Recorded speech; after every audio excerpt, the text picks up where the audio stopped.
Bienvenue dans cette nouvelle revue de moi-même Jetfire. Cette fois-ci, Grimlock du set Platinum Series qui est vendu avec Bruticus. Une figurine que j'ai en double. Je ne tarderai pas à vous le comparer avec la vraie version Voyager ordinaire. Bon, tout de suite, la différence qu'on voit tout de suite, c'est bien simple. Le plastron, le torse. Lui, le torse fait beaucoup plus G1, fait beaucoup plus aussi comme Masterpiece. Beaucoup de gens détestent la couleur de ce torse-là, un genre de doré, chromé, un peu trop propre. Je sais pas si on peut vraiment dire ça, mais c'est vraiment comme... C'est pas ce que... C'est à peu près ce qui ressemble dans le jeu, mais disons que dans le jeu, il est moins réduisant, on va dire. Ce qui, bien entendu, c'est du plastique cassant. Fait que peut-être un jour, il va me casser, mais je le laisse sur l'étagère. Aussi, plein d'autres détails qui fait que moi, c'est sûr que j'apprécie beaucoup plus celle-là que la version Voyager. Celle-là était à vendre. Celle-là était quand même bien pour une version couleur américaine. Mais bon, avoir su, le set a été annoncé au début août. Puis moi, une semaine plus tard, je l'ai commandé. Puis ce figurine, ça fait depuis début mai que je l'ai. Puis avoir su si le set aurait été...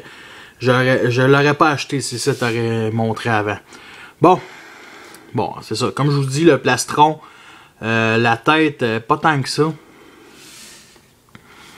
La pièce ici, bien entendu, du gris un peu argenté. Qui ressort beaucoup plus les pectoraux de Mr. Grimlock, la version américaine qui est noire. Vu de côté, bon, c'est bien simple. Il y a à peu près les mêmes motifs ici. Par contre, ce qui change, c'est le coude. Celui-là est tout peinturé rouge. Celui-là, le milieu est peinturé gris, fait que beaucoup plus j'aime. Et bien entendu, vous avez sûrement marqué les deux épées. C'est ça qui est dommage un peu avec cette figurine-là. Des fois, elle ne tient pas comme il faut. Bon. Les deux épées, celle-là, bien entendu, ça appartient à lui. Ils ont au moins rajouté ça que je voulais. Ça lui fait quand même un bon look. Un peu par contre, un peu dommage aussi, c'est ici le milieu il est transparent rouge, lui là il est noir. Vu de même tout de suite, celle-là, la poignée est toute noire, celle-là est gris foncé. Je pensais que c'était le reflet, mais bien entendu, je préfère beaucoup plus lui. Beaucoup plus de détails.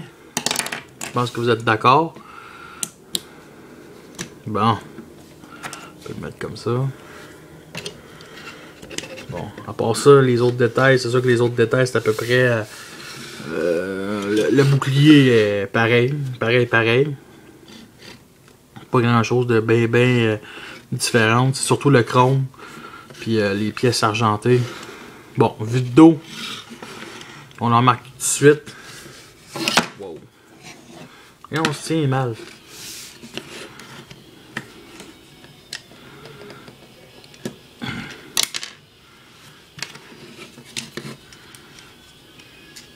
Bon.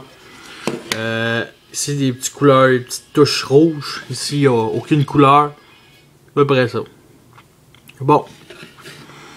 Je vais vous le virer en mode robot. Parce que j'avais fait ma revue. Puis j'avais juste fait montrer une transformation. Là, ça va être de robot à tyrannosaure. Et c'est pas bien compliqué. On enlève les armes. Comme ça. Bien entendu, on met ça comme ça. On lève comme ça. On met comme ça. Bon.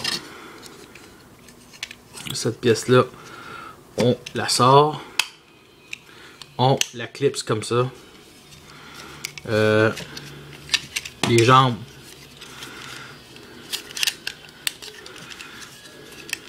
Bon. Comme voyons.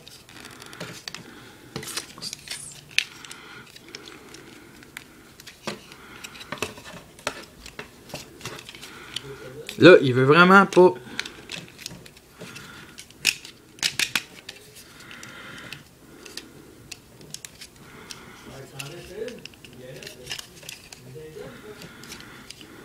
Bon, bon, enfin, une jambe. Bon. Maintenant, l'autre.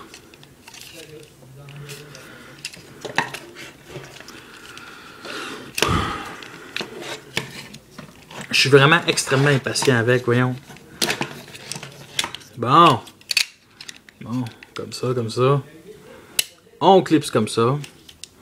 Et bien entendu, il reste ceux-là. Comme ça. Comme ça. On clipse à l'intérieur. On clipse à l'intérieur. Et nous avons notre Grimlock Platinum Series Dinosaur. Bon, Grimlock en mode T-Rex. Les comparaisons tout de suite. Pour du chrome et cette pièce-là un peu argentée, ben celle-là, version américaine, elle perd. Elle a du rouge et cette pièce-là est quand même toute couleur. Et bien entendu, ici, cette pièce-là est toute grise. Pour que celle-là reste couleur grise de l'extérieur, mais beige à l'intérieur. Bon. Les détails de la queue est pareil. Je trouve ça un peu dommage, mais bon, c'est pas plus grave que ça. C'est bien entendu le plastron qui fait qu'il change tout. Je trouve que le chrome sort plus mal en mode T-Rex qu'en mode robot. Je trouve juste cette pièce-là ici, je trouve que c'est un peu ridicule. Bon, pas plus grave que ça. Pour ça, bon, la tête est pareille. Le signe on a un signe Autobo les deux bords. Les deux, lui, il paraît plus. Il y a un fond gris, lui, il y a un fond noir. Je dirais plus light piping rouge. Fait que, mais par contre, les deux sortent quand même bien. Bon, c'est à peu près ça, je dirais. Ça. À peu près les mêmes détails, là. Bon. Me, Grimlock and Grim, me, Grimlock and Grim, me, Grimlock, non c'est moi Grimlock, non c'est moi, non c'est moi, non, c'est moi, me, Grimlock and Grim. Est-ce que c'est un set qui en vaut la peine? Moi je dirais que oui. Oui, pour le prix 126$, 127$ avec quelques cents. C'est sûr que la version en achetant elle, on n'achète pas à 180$ la version japonaise. Et on l'a en rabais et on a un petit Grimlock avec les couleurs plus G1. Fait que oui, je trouve que ça vaut la peine. Malgré tout, la qualité de plastique très médiocre de Bruticus. Mais bon, c'est sûr qu'ils vont rester sur l'étagère puis ils vont rester là. Fait que oui, ça vaut la peine. Surtout si vous avez un petit peu plus d'argent. Moi j'ai toujours dit il faut être patient dans l'univers des Transformers parce que j'aurais jamais voulu acheter ce set là à 180$, même si les couleurs sont quand même belles version japonaise. Et j'ai un Grimlock on va dire gratuit, et l'autre est à vendre bien entendu. Fait que sur ça, à la prochaine, et la prochaine est bien entendu Blasters et ses petits mini-cons, on va dire bye.